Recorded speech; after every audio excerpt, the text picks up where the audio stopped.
The precision filter finds the vague word. The complexity ceiling measures the weight. Both tools find problems. This video is about what happens after a problem is found, whether it gets fixed or whether it quietly disappears. The current system does respond to problems. Courts throw out bad laws. Agencies rewrite regulations. Legislators amend statutes. Journalists expose what is broken. Watchdogs publish reports. The feedback mechanisms exist. That case deserves to be on the table before looking at what the system gets wrong. In March of 2019, a Boeing 737 MAX crashed in Ethiopia. It was the second crash in 5 months. Both planes had the same problem. Both crews hit the same failure.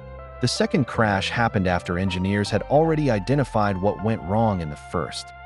Boeing's own engineers had found the flaw in the MCAS flight control system before either plane went down. They wrote it up. It went into internal reports. And there it stayed, because nothing in the system required that finding to go anywhere else. No permanent record. No required response. No clock started. Whoever controlled what got acknowledged controlled what got acted on. 346 people died. This is not a story about bad intentions.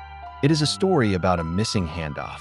No mechanism that required an internal finding to move from an engineer's report to a permanent record that anyone outside the building could see or respond to. And this gap is not unique to one company. When a problem is found anywhere in the system, by an engineer, a journalist, a watchdog, a citizen, there is no mechanism that requires the finding to be permanent, visible, and responded to. The finding can sit in a file. It can be quietly noted. It can be ignored. And nothing in the current system flags that something is being ignored. The question the current system cannot answer is the simplest one. A problem has been identified. Then what? The public exploit ledger is the answer. It is a permanent public list. Every identified problem in the system goes on it. Not voluntarily. Not when someone decides it is serious enough. Every identified problem. No exceptions. Each entry requires 3 things. What the problem is, described specifically, not vaguely.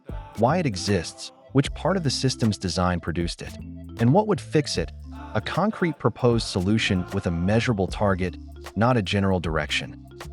Once an entry is on the list, it never comes off. The only way to close it is to fix the problem, or to explain publicly, on the record, why it has not been fixed. Silence is not an option.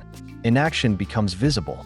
A problem that has been sitting on the list without a response is not a quiet file.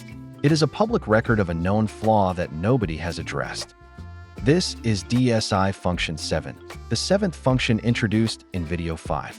This video is where it runs for the first time on a real case. There is a difference between transparency and disclosure. Disclosure is what happens after the damage, a report published, a finding released, a scandal covered. It is a record of what went wrong. Transparency is different. Transparency means the problem is on the record before the damage happens, before the plane keeps flying, before the next crash. Under the ledger, Boeing's engineers write up the MCAS flaw. It goes on the public list immediately. 3 fields populated. A response required. The FAA cannot continue certifying the aircraft without addressing an open entry on the ledger, not because a regulator chose to act, because the architecture required a response. The ledger does not give the DSI enforcement power. It does something more durable. It removes the ability to ignore a known problem without that ignorance being visible to everyone. An open entry is not a private matter. It is a public record, and public records are harder to sit on than internal reports. The DSI does not find every problem. No single body does. So the ledger has a second way problems get onto it. Citizens can file formal reports. When enough people independently flag the same problem, through different channels, at different times, without coordinating with each other, a formal review is required. Not requested. Required. The problem goes on the ledger. The 3 fields get populated. The response clock starts. This is not a petition. A petition asks someone in power to decide whether to act.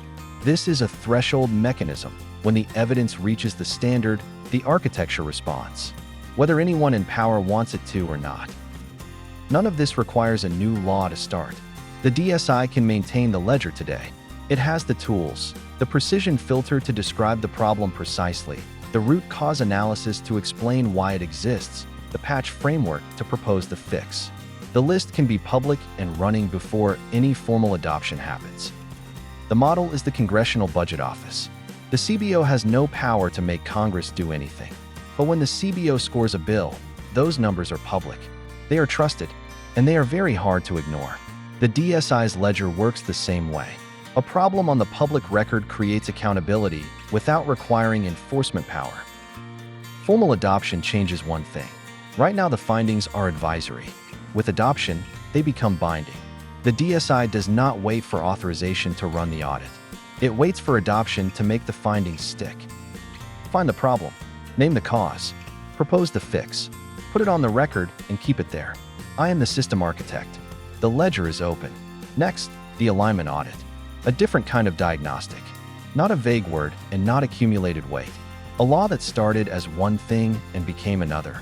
And the tool that traces exactly where the drift began.